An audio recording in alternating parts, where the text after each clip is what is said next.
सियावर रामचंद्र भगवान की, सियावर रामचंद्र भगवान की, पवन सुत हनुमान की, पवन सुत हनुमान की, भारत माता की, भारत माता की।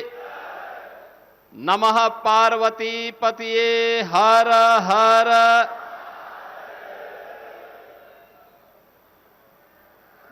जनपद देवरिया के रुद्रपुर और बरहज विधानसभाओं से जुड़ी हुई परियोजनाओं के लोकार्पण और शिलान्यास के लिए आयोजित आज के इस कार्यक्रम में मंच पर उपस्थित उत्तर प्रदेश सरकार में मंत्रिमंडल के मेरे वरिष्ठ सहयोगी, कृषि और किसान कल्याण कृषि शिक्षा मंत्री श्री सूर्य प्रताप शाही जी, केंद्रीय ग्रामीण राज्य मंत्री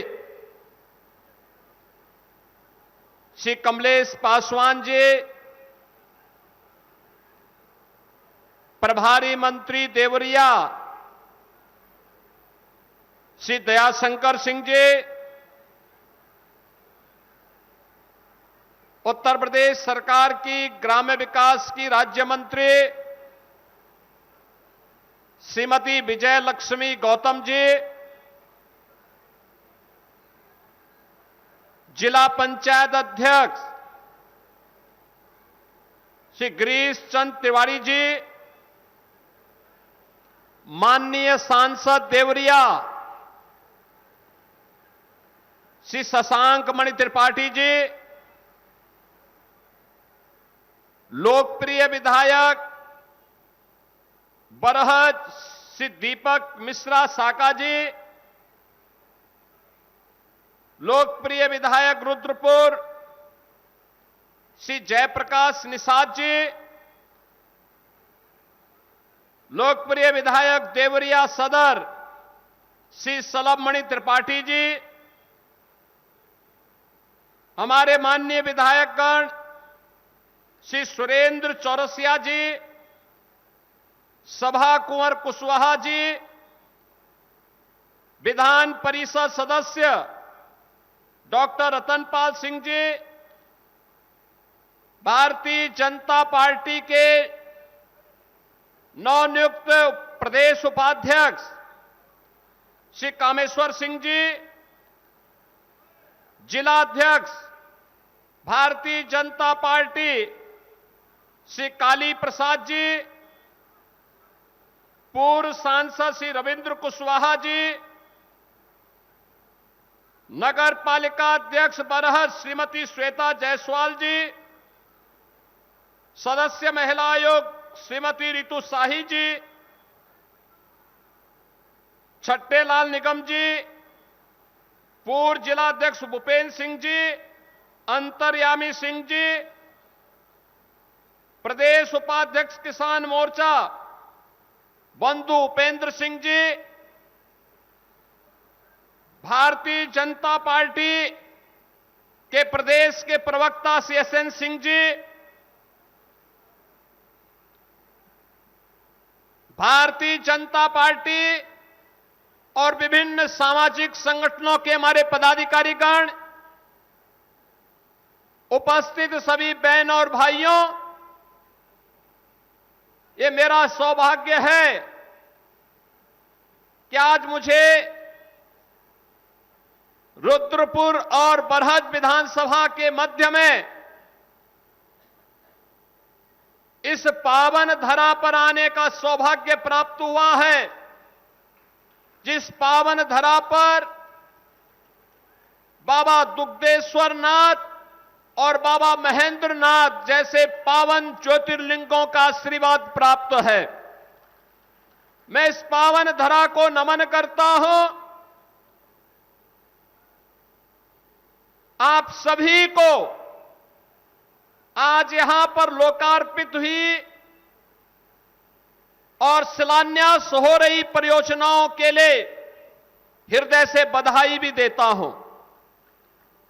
बहनों और भाइयों, हमारा देवरिया जनपद महर्षि देवराहा बाबा की पावन साधना स्थली है। राघव बाबा ने जिस क्षेत्र से, बाबा राघव दास जी ने जिस क्षेत्र से देश की आजादी के अलग को आगे बढ़ाने के लिए कार्य किया था, ऐसी है हमारी पावन देवरिया की धरा। विरासत का और डबल इंजन सरकार के विकास का एक बेहतरीन समन्वय आज मंच पर उपस्थित इन जनप्रतिनिधियों के सामर्थ्य से, इनके समर्पण से आज देवरिया जनपद को प्राप्त हो रही हैं। आज इन सभी परियोजनाओं का उपहार आप सबको अर्पित करते हुए मुझे अत्यंत प्रसन्नता की अनुभूति हो रही है। मैं इस अवसर पर आप सबको हृदय से बधाई देता हूं, आपका अभिनंदन भी करता हूं। बहनों और भाइयों, देवरिया कभी विकास के लिए हम तरसते थे, एक पुल के लिए, एक सड़क के लिए। मुझे पिछले दिनों देवरिया, पत्थरदेवा और रामपुर कारखाना की परियोजनाओं का शिलान्यास करने का अवसर प्राप्त हुआ था।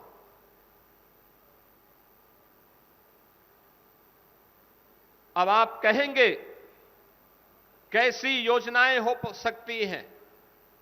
पडरौना से कसियां, कसियां से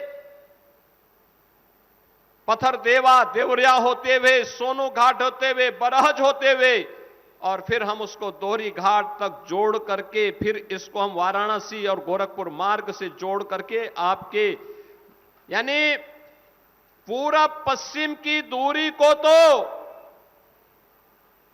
बेहतरीन रोड कनेक्टिविटी के माध्यम से ठीक किया गया। अब नॉर्थ साउथ की कनेक्टिविटी को भी उतना ही बेहतर करने का काम हो रहा है। 4 लेन की कनेक्टिविटी, 4 लेन की सड़कें जब बनेंगी, चाहे वह मार्ग हो, चाहे वह हाटा से गौरी बाजार होते हुए, रुद्रपुर होते हुए, इसे आगे कौड़ी राम तक जोड़ने का कार्य हो, ये बेहतरीन कनेक्टिविटी पूरे देवरिया जनपद की पूरब पश्चिमी नहीं, उत्तर दक्षिण की भी कनेक्टिविटी को, रोड कनेक्टिविटी को इतनी बेहतरीन करेगी कि विकास अपने आप ही आपके द्वार तक आता हुआ दिखाई देगा। बहनों और भाइयों, हमें इस बात को ध्यान में रखना होगा, जितनी अच्छी कनेक्टिविटी होगी, जितना अच्छा इंफ्रास्ट्रक्चर होगा, विकास उतनी ही तेज गति के साथ आगे बढ़ेगा। विकास के लिए जो आधारभूत संरचना चाहिए, अच्छी रोड हो, रेल की बेहतरीन व्यवस्था हो, वहां पे स्किल मैन पावर हो और लैंड बैंक हो, जल संसाधन हो, तो दुनिया की ताकत बनने में देर नहीं लगती है। और यही तो उत्तर प्रदेश के अंदर खूबी है। हमारे पास ये सब कुछ मौजूद है। युवा शक्ति, देश ही नहीं दुनिया के अंदर सबसे युवा ताकत किसी के पास है तो हम गौरव के साथ कहते हैं हमारे उत्तर प्रदेश के पास है। हमारी ये युवा शक्ति प्रतिभावान है, ऊर्जावान है। इसके बल पर हम लोग बड़ी बड़ी चट्टानों को पलटने की ताकत रखते हैं और उत्तर प्रदेश के लिए मैदान तैयार करते, उसके विकास के कार्यक्रमों को आगे बढ़ाने का कार्य करते हैं। आज उस युवा की स्किलिंग के लिए हम कार्य कर रहे हैं, उस युवा को रोजगार देने का कार्य कर रहे हैं। 9 लाख नौजवानों को हमने नौकरी दी है। परंपरागत उद्यम को पुनर्जीवित करते हुए 3 करोड़ लोगों को नौकरी और रोजगार की सुविधा वहां उपलब्ध करवाई है और सुरक्षा का बेहतरीन माहौल पैदा करते हुए जीरो टॉलरेंस। याद करिए, जब सरकार बनी थी तब भी मैंने कहा था जीरो टॉलरेंस की नीति से सरकार कार्य करेगी। जीरो टॉलरेंस की नीति अपराध और अपराधियों के प्रति, माफिया और माफिया प्रवृत्ति के प्रति, जन आस्था के साथ जो खिलवाड़ करेगा, जीरो टॉलरेंस की नीति के साथ कार्य करेंगे। और बहनों और भाइयों, ये प्रदेश जिसको समाजवादी पार्टी और कांग्रेस ने माफिया ग्रस्त बना दिया था, दंगा ग्रस्त कर दिया था, मुझे याद है 2016 में यहीं मदनपुर थाने में कैसे असले लूट ले गए थे। पूरे थाने को आग लगा लिया था। और आज मुहर्रम है, कहीं किसी का अता पता नहीं है, कोई अस्त्र शस्त्र का प्रदर्शन नहीं कर सकता है, कोई सड़कों पे गुंडागिर्दी नहीं कर सकता है। उत्सवपूर्ण माहौल में कोई उपद्रव नहीं कर सकता है, और अगर करेगा तो 7 पीढ़ियों तक फिर भुगतेगा भी। ये सुरक्षा का वातावरण, एक विश्वास का वातावरण बनाया। परिणाम है निवेश आ रहे हैं। देवरिया में भी निवेश आ रहा है, गोरखपुर में निवेश आ रहे हैं, कुशीनगर में निवेश आ रहे हैं, उद्यम लग रहे हैं। हमारे नौजवानों को नौकरी लग रही है, रोजगार मिल रहा है। जो नौजवान पहले प्लान करता था नौकरी के लिए, कोलकाता जाता था, मुंबई जाता था, सूरत जाता था, वापस आकर के अपनी प्रतिभा और अपनी ऊर्जा का लाभ अपने क्षेत्र को दे रहा है और खुशहाल होकर के अब यहां पे विकास की प्रक्रिया के साथ जुड़ रहा है। बहनों और भाइयों, 65 लाख नौजवानों को यूपी के अंदर निवेश की प्रक्रिया के साथ जोड़ने का काम एक डबल इंजन सरकार ने किया है। यही तो उपलब्धि है और यही विकास मोदी जी के विकसित भारत की संकल्पना को साकार करेगा। यही स्पीड अन्नदाता किसान तेजी के साथ आत्मखुशहाली की ओर आगे बढ़ा है। तेजी के साथ शाही जी के नेतृत्व में कृषि शिक्षा तेज गति पकड़ी है। किसान की विकास दर, उसने एग्रीकल्चरल प्रोडक्शन को 8% से बढ़ा के 18% किया है। उत्तर प्रदेश जहां पहले पिछड़ा था, आज बहुत सारे ऐसे खाद्यान्न हैं जहां पर उत्तर प्रदेश अब देश को लीड कर रहा है। सबसे नंबर 1 पर यूपी है, अब यूपी नंबर 1 पर। और शाही जी कृषि मंत्री हैं तो कामेश्वर सिंह जी किसान मोर्चा के प्रदेश अध्यक्ष थे, अब कल से वह भारतीय जनता पार्टी के प्रदेश के उपाध्यक्ष हो गए हैं। मैं इस अवसर पर उनको बधाई देता हूं। बंधु उपेंद्र सिंह भी लगे रहते हैं किसान मोर्चा के कार्यक्रमों में, लगातार खेती बाड़ी कैसे करना है। और बहनों और भाइयों, जब आम जन जागरूक होता है तो फिर विकास आने से कोई रोक नहीं सकता, कोई रोक नहीं सकता है। याद करिए, जन आस्था को सम्मान प्राप्त हो, जन आस्था के साथ खिलवाड़ न हो। मैंने कहा भी था, मैं 19 जून को अयोध्या के दौरे पे था। मैंने तब भी कहा था, अयोध्या हम सबकी आस्था की प्रतीक है, भारत के सनातन धर्म की आस्था की प्रतीक है। अयोध्या पर आक्षेप मत करो। प्रभु श्री राम की मर्यादा का पालन करना सीखो। और अयोध्या के बारे में जो कतिपय समाचार मिल रहे थे, हमने कहा था एसआईटी गठित की गई है।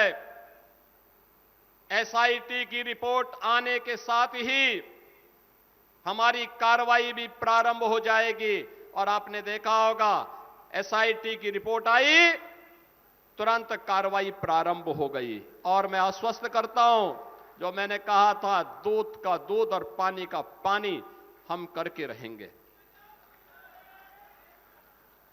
जन आस्था के साथ खिलवाड़ स्वीकार्य नहीं। सनातन आस्था के साथ जो भी खिलवाड़ करेगा उसका भुक्तभोगी होगा। किसी को छूट नहीं दी जा सकती। लेकिन बहनों और भाइयों, मैं आप सबको इस बारे में भी कहना चाहूंगा, पूरे प्रदेशवासियों से मैं कहना चाहूंगा, सभी राम भक्तों से मैं अपील करना चाहूंगा,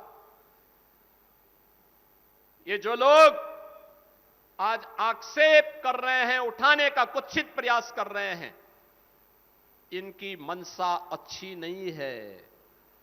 ये वे लोग हैं जो भगवान राम को नकार चुके थे, भगवान राम के अस्तित्व पर प्रश्न खड़ा कर चुके थे। एक पक्ष उसमें है जो कहता था कि राम हुए ही नहीं, एक पक्ष कहता था राम हुए ही नहीं। यानी अयोध्या को भी ये नकारना चाहते थे। लगातार न्यायालय में मुकदमा लड़ते रहे, वकीलों की फौज खड़ी करते रहे राम जन्मभूमि आंदोलन के खिलाफ, राम मंदिर निर्माण के खिलाफ। और दूसरा पक्ष वह है जो जय श्री राम पर लाठी और गोली चलाते थे। यानी भगवान राम का नाम लेने पर जो लोग गोली चलाते थे, आज वे कहते हैं कि आस्था के साथ खिलवाड़ हुआ। अरे आस्था तुम बताओगे हमें आस्था? रामनवमी पे दंगा करवाते थे, श्री कृष्ण जन्मोत्सव को बैन करते थे, कावड़ यात्रा को नहीं निकलने देते थे, दुर्गा पूजा में दंगा करवाते थे। लार का दंगा तो सबको याद है ही। बहन और भाइयों, ये लोग कहते हैं आस्था के साथ खिलवाड़ हुआ।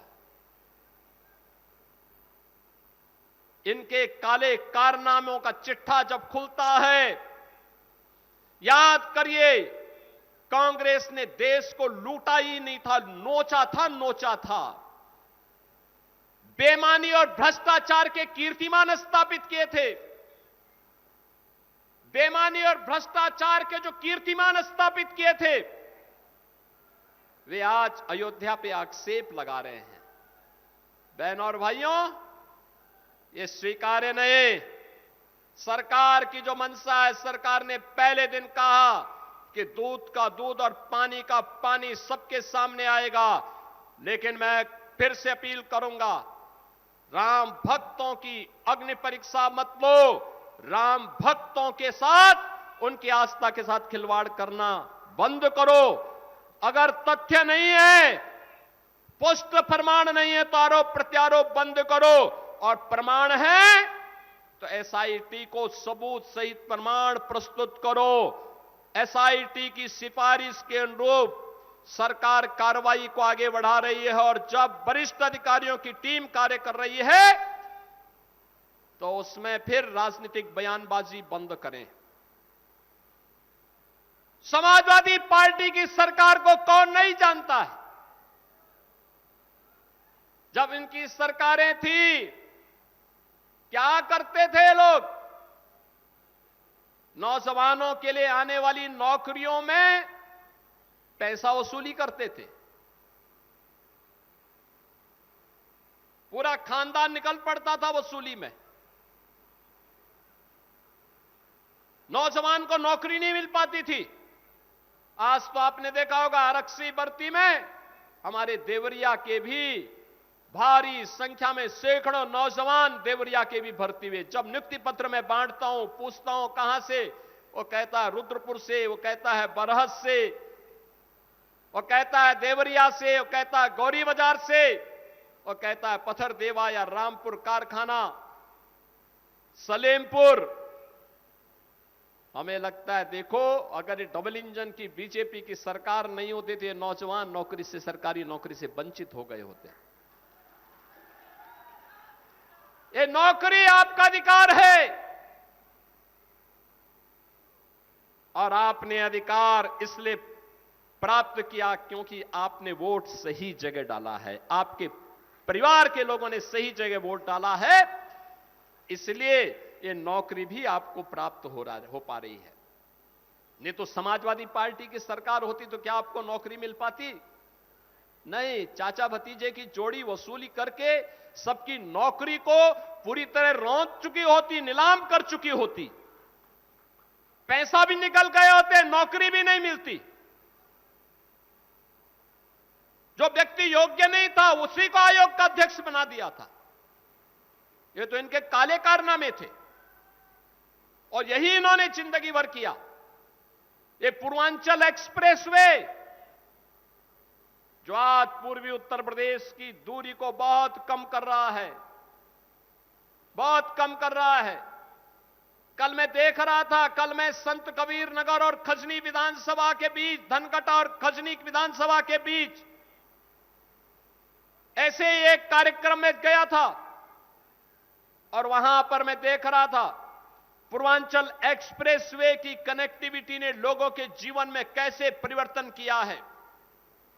बहनों और भाइयों, ये पूर्वांचल एक्सप्रेसवे समाजवादी पार्टी ने इसका टेंडर कर दिया था 2016 में। ध्यान से सुनिए, टेंडर किया था इन्होंने 110 मीटर चौड़ा, 340 किलोमीटर लंबा। इसकी लागत इन्होंने तय की थी 15,800 करोड़ रुपए में। 15,000 करोड़ रुपए से ऊपर की लागत इनके समय में आ रही थी। जब सरकार आई, बीजेपी की सरकार आई, मैंने 4-5 महीने के बाद जब मैं समीक्षा कर रहा था, मैंने पूछा भी क्या प्रगति है पूर्वांचल एक्सप्रेसवे की। मुझे बताया गया कि जीरो। मैंने कहा जीरो क्यों? कहा साहब जमीन ही नहीं है। मैंने कहा जमीन नहीं तो टेंडर कैसे हो गया? फिर मैंने पूछा ये बताओ कि जमीन के लिए क्या कर रहे हो? कोई कुछ भी, कोई भी हरकत नहीं। हमने कैंसिल किया। मैंने कहा पहले जमीन लो। जमीन लेने के साथ पहले अलॉटमेंट तय फिर से बनाया गया, ठीक 341 किलोमीटर लंबा। लोगों ने कहा कितना चौड़ा होना चाहिए? मैंने कहा पहले 110 मीटर था, उसको 120 मीटर करो। हो सकता है बाद में कभी हमें इसकी चौड़ाई बढ़ानी पड़े, कभी हो सकता है प्रधानमंत्री मोदी जी के विजन के अनुरूप हाई स्पीड ट्रेन इस पे चलानी पड़े। इसके लिए भी हमारे लिए आवश्यक है कि हम 120 मीटर चौड़ा इसको बना करके रखें। बहनों और भाइयों, हमने जमीन ली, टेंडर किया, ठीक 15,800 करोड़ रुपए का फिर वही बिड आई। मैं उसको देख रहा था, मैंने कहा यार मुझे मेरी समझ में नहीं आया कि 15,800 करोड़ रुपए 2016 में और 15,800 करोड़ रुपए यही 2018 में भी क्यों आ रहा है? यानी 2 वर्ष के बाद भी वही बिड। फिर मैंने कहा हम लोग 10 मीटर चौड़ा भी बना रहे हैं इसको। मैंने फिर कैंसिल किया और तीसरी बार मैंने टेंडर करवाया। मैंने उसके कुछ शर्तों को सरल किया और टेक्निकल और फाइनेंशियल बिड एक साथ मंगाई। आप जानते हैं कितने में हम लोगों ने यह एक्सप्रेसवे बनाया है? 11,200 करोड़ रुपए में। 11,200 करोड़ रुपए। ये जो 3 से 4 हजार करोड़ की डकैती पड़ रही थी ना, यही समाजवादियों की डकैती है, यही समाजवादियों की डकैती है। और इसी डकैती को रोका है डबल इंजन की सरकार। और इसीलिए तो समाजवादी पार्टी को बुरा लग रहा है कि उनकी डकैती को पूरी तरह रोकने का काम ये डबल इंजन की सरकार कर रही है। इसलिए छटपटाहट है। उसी छटपटाहट में जब इनको कुछ नहीं मिला तो जन आस्था के साथ खिलवाड़ कर रहे हैं, राम भक्तों पर आक्षेप कर रहे हैं, अयोध्या धाम को बदनाम कर रहे हैं। दिल्ली से भी एक सज्जन वहां आए हैं आज, और मैं उनसे भी कहना चाहूंगा कि दिल्ली की जनता ने उन्हें 15 वर्ष तक अवसर दिया, लेकिन दिल्ली को उन्होंने बर्बादी के सिवाय कुछ नहीं दिया, भ्रष्टाचार के सिवाय कुछ नहीं दिया। आज मैं उनसे पूछना चाहूंगा, अयोध्या कोई डबल इंजन सरकार ने 9 वर्ष में जो सजाया है, जो संवारा है, देखिए इस मॉडल को और फिर अपने कारनामों पर पश्चाताप करो कि अगर यही न्याय जो अयोध्या के साथ डबल इंजन की बीजेपी की सरकार ने किया है, अगर यही न्याय आम आदमी पार्टी दिल्ली के साथ करती, दिल्ली भी ऐसी ही चमकती जैसे आज अयोध्या धाम चमक रहा है। चारों ओर में 4 लेन की कनेक्टिविटी, इंटरनेशनल एयरपोर्ट, अयोध्या धाम में आप जाएंगे, यात्री विश्रामालय जो बने हैं वे निषाद राज के नाम पर, क्योंकि भगवान राम जब वन में जा रहे थे सबसे पहला विश्राम उन्होंने किया था निषाद राज के यहां किया था। वन में गए थे 14 वर्ष के वनवास के उस कालखंड के दौरान भगवान राम ने माता सबरी के बेर खाए थे, इसलिए रसोई अयोध्या धाम में बन रही है माता सबरी के नाम पर। भगवान राम के साथ संवाद, हम सबको जोड़ने का काम अगर सबसे पहले किसी ने किया है, त्रिकालदर्शी ऋषि महर्षि वाल्मीकि ने किया है, तो अयोध्या का इंटरनेशनल एयरपोर्ट महर्षि वाल्मीकि के नाम पर। बहन और भाइयों, ये डबल इंजन की सरकार यही कार्य करती है।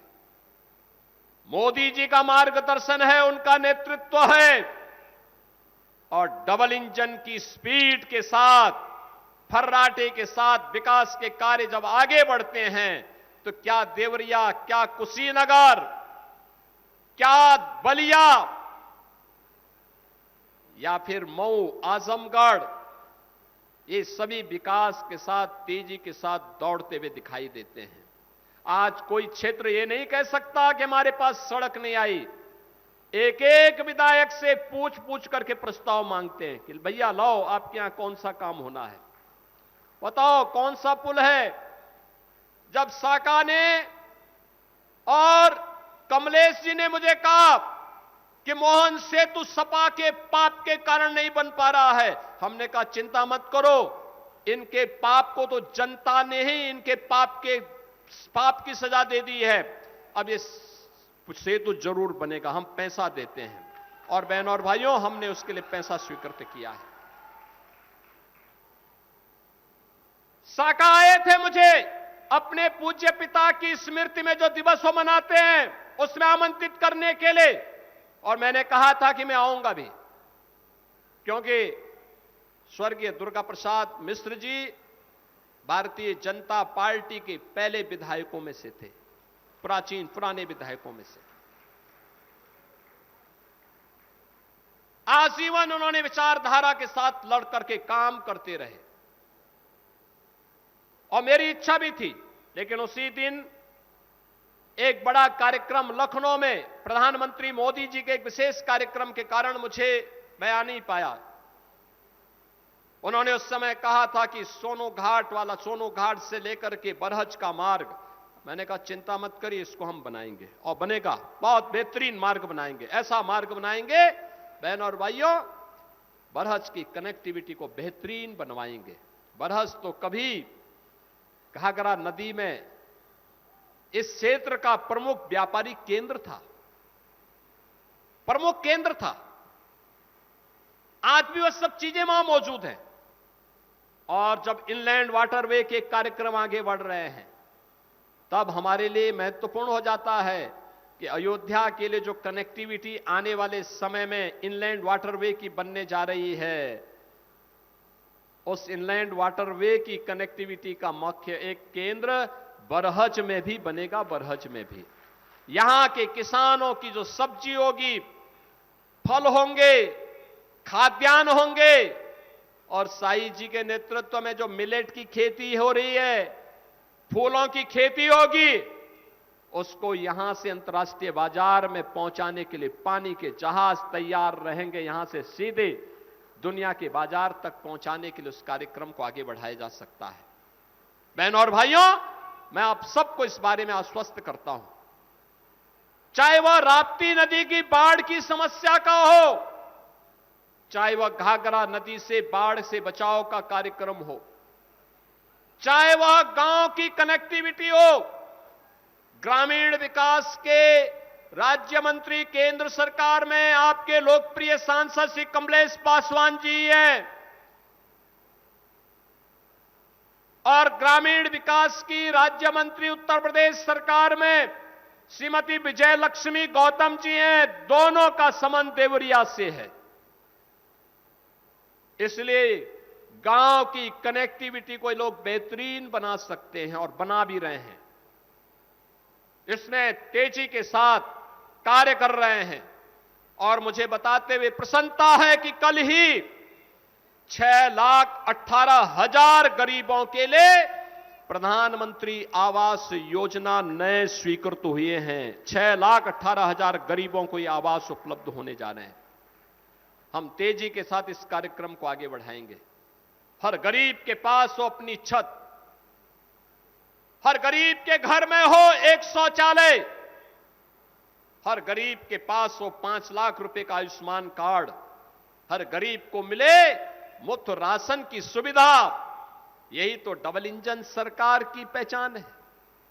हमारी संवेदना गरीब के प्रति है, हमारी संवेदना कमजोर के प्रति है, हमारी सहानुभूति अपने नौजवान के साथ में है, हमारी पूरी सहानुभूति आधी आबादी बेटी और बहनों के साथ में है।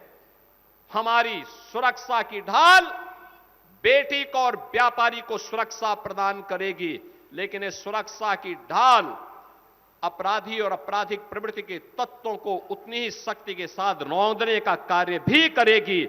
यही कहने के लिए आज मैं आपके पास आया हूं। बहनों और भाइयों, जो आपने देखा होगा मंच पे हम लाभार्थी परक योजना का लाभ दे रहे हैं, मुझे बहुत अच्छा लगा। एक नौजवान आया, मुख्यमंत्री युवा उद्यमी स्कीम के अंतर्गत उसने 5 लाख रुपए का ऋण लिया। ये ऋण हम लोग ब्याज मुक्त दे रहे हैं, गारंटी मुक्त दे रहे हैं, मार्जिन मनी भी उपलब्ध करवा रहे हैं।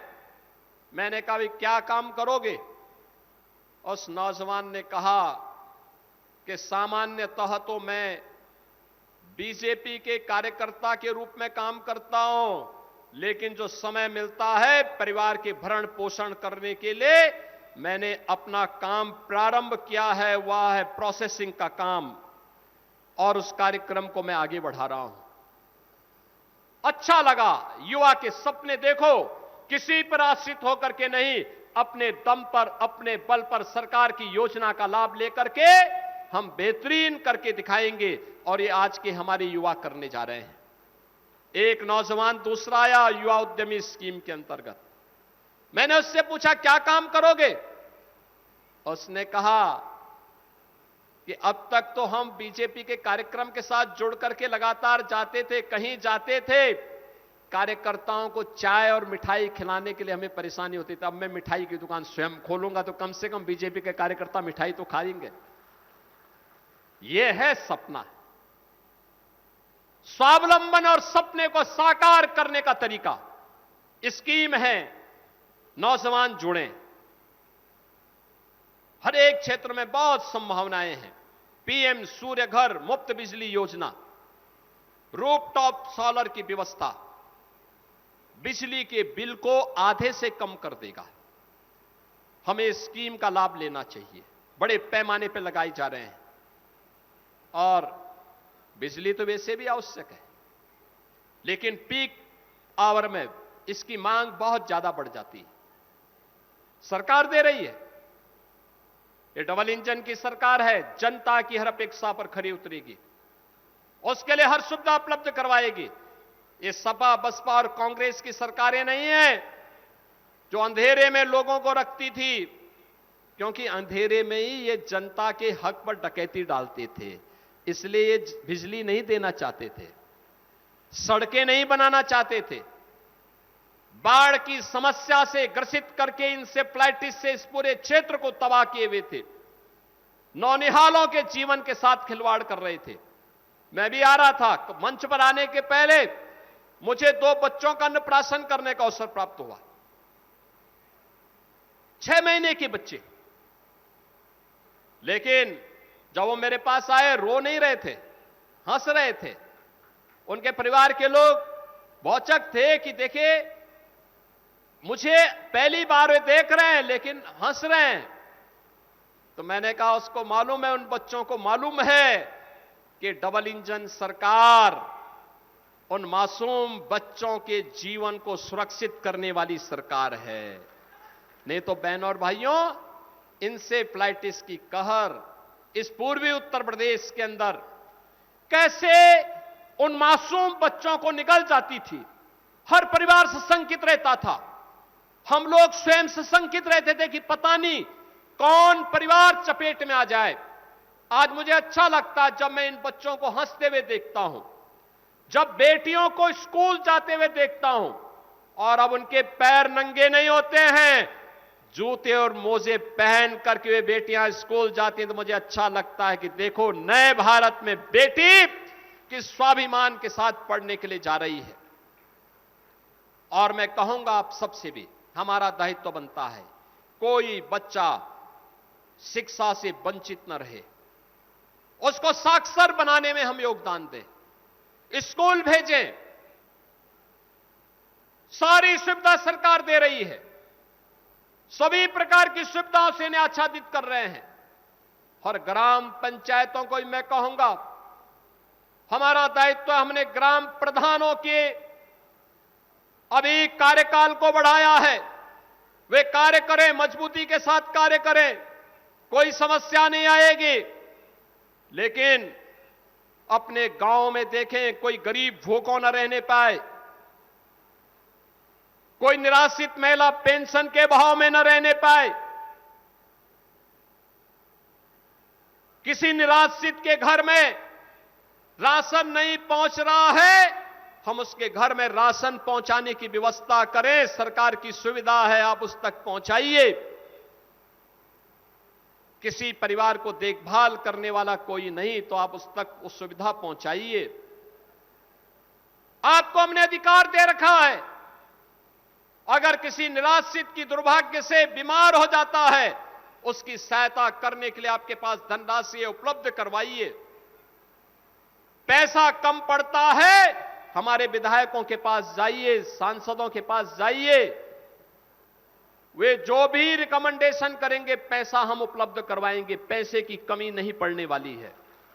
लेकिन कोई व्यक्ति अभाव में न रहने पाए, उसको सुविधा संपन्न करिए। ये पुण्य का कार्य भी है और हमारा राष्ट्रीय दायित्व भी है। अपने इस राष्ट्रीय दायित्व का निर्वहन करने के लिए हम सबको प्राण प्रण से मिलकर के आगे कार्य करना होगा। और आज इसीलिए मैं आप सबके बीच में आया हूं, आपसे कहने के लिए, ये काम इसलिए हो पा रहे हैं बहनों और भाइयों, क्योंकि आपने अच्छे विधायक चुने हैं। यहां पे श्री साका मिश्रा जी को, दीपक मिश्रा जी को आपने बरहत से चुना है, और रुद्रपुर में श्री जयप्रकाश निषाद जी को आपने चुना है। और देवरिया के लोगों का तो मैं विशेष रूप से अभिनंदन करूंगा, विशेष रूप से अभिनंदन करूंगा देवरिया वासियों का, कि देवरिया में 7 विधानसभा देवरिया जनपद ने भारतीय जनता पार्टी को जिता करके भेजा।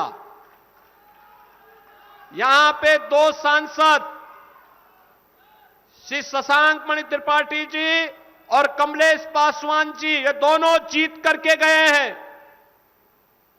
जब एक विचारधारा के विधायक सांसद सरकारें होती हैं तो विकास को आने से कोई रोक नहीं सकता है। और बहनों और भाइयों, वही विकास आपके द्वार लेकर के आज हम सब आपके बीच इन दोनों विधानसभाओं के विकास की परियोजनाओं को लेकर के आए हैं। मैं इन सभी विकास की परियोजनाओं के लिए, जिनकी संख्या लगभग 456 करोड़ रुपए की है, 106 परियोजनाएं हैं, इन सभी परियोजनाओं के लिए इन दोनों विधानसभाओं को हृदय से यहां की जनता जनार्दन को बधाई देता हूं। दोनों जनप्रतिनिधियों और सांसद जी को मैं हृदय से धन्यवाद देता हूं। आप सभी के प्रति, मंचस्थ सभी जनप्रतिनिधियों के प्रति अपनी शुभकामनाएं देता हूं कि विरासत और विकास का ये अद्भुत समन्वय निरंतर आगे बढ़ते रहना चाहिए। इस विश्वास के साथ आप सबके प्रति मेरी मंगलमय शुभकामनाएं हैं। आप सब विकास और विरासत को इसी प्रकार से अपना संरक्षण प्रदान करते रहें, इस विश्वास के साथ अपनी वाणी को देता हूं विराम। जय जय श्री राम, जय श्री राम।